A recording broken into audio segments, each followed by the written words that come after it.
Welcome, Rick. Good morning. Thanks for waiting. I know you waited through President Obama's remarks, and I appreciate that. Okay, first question. No problem.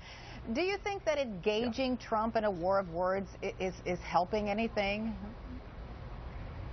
Well, you notice this, Ted Cruz doesn't respond to his war of words. He defends himself, but he doesn't trade invective for invective. Look, Donald Trump is a sore loser. He lost the Iowa caucus. You know, Ben Carson outperformed his numbers. Ted Cruz outperformed his numbers. Donald Trump didn't outperform his numbers, and of course that can't be his fault. That's got to be somebody else's fault. And so he's now lashing out. You know, he's actually calling for a recall, and I guess they can do it, and maybe he'll make Mexico pay for it.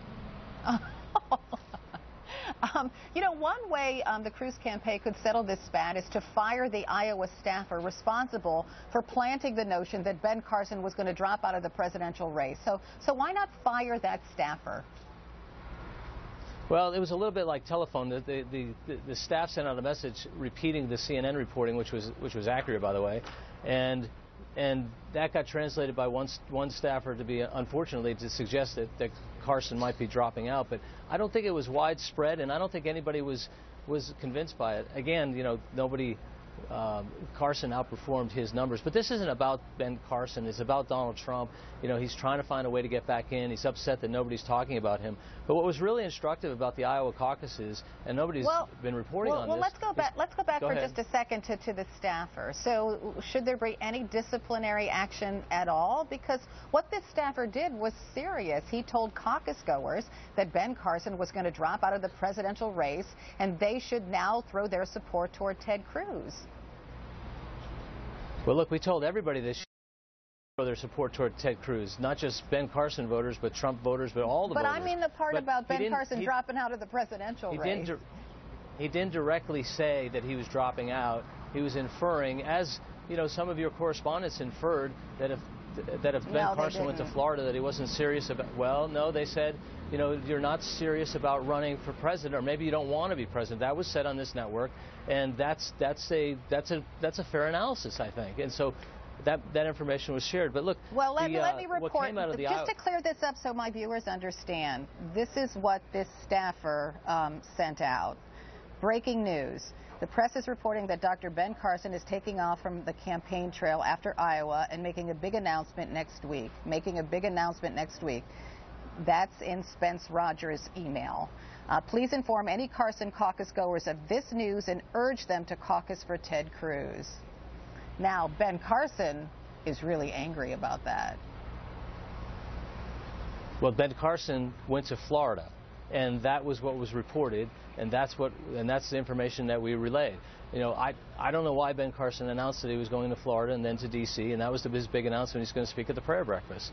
So, look, everything about that is accurate. That is what happened.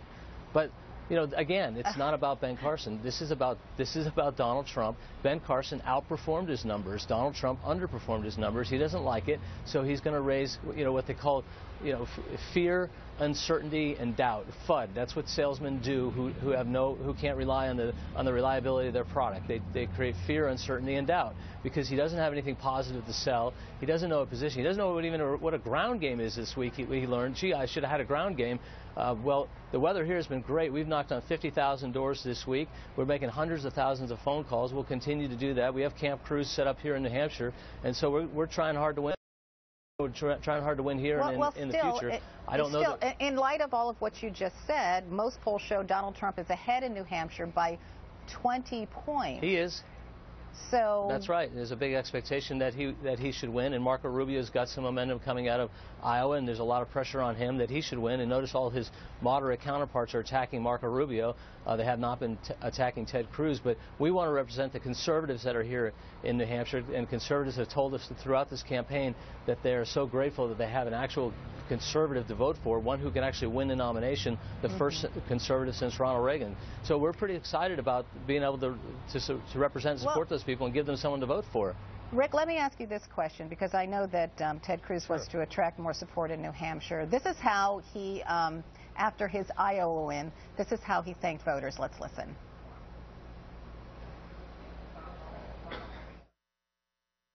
God bless the great state of Iowa.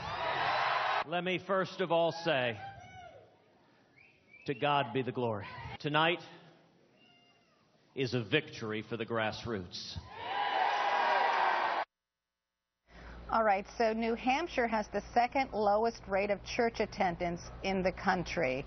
Most of the country, sadly, is not so religious. So will Ted Cruz adjust his language a little? And might his language be sort of giving New Hampshire voters pause? I don't know. I heard the president just now give a great speech where he invoked Jesus Christ as our Savior, and he talked about that. And so, look, people are open about their faith, and I don't think anybody's offended that Ted Cruz is a faithful person. But look at the numbers in Iowa, actually.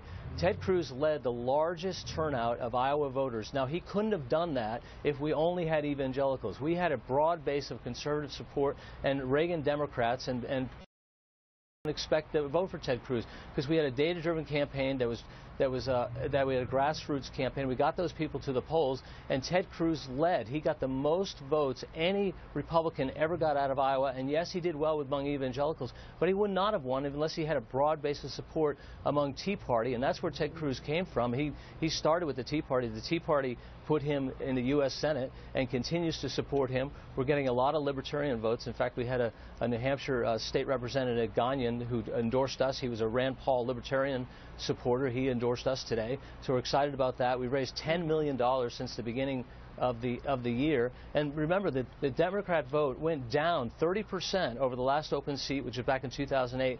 The Republican vote in Iowa went up 30%, and I'm reading these reports about electability. Well, here's the study we need to look at. Look at Iowa. Ted Cruz drove the largest number of people to caucuses, and it was the lead vote getter, and that bodes well for the Republican Party down ticket because you need someone who brings people out and they're enthusiastic. Right? But he didn't. He didn't. He said he would, but he didn't drive the people to the polls. Everybody thought they would, but it was actually Ted Cruz who drove people to the polls because he won. He had the largest vote. That's right. Rick Tyler, thank you so much for joining me. You bet.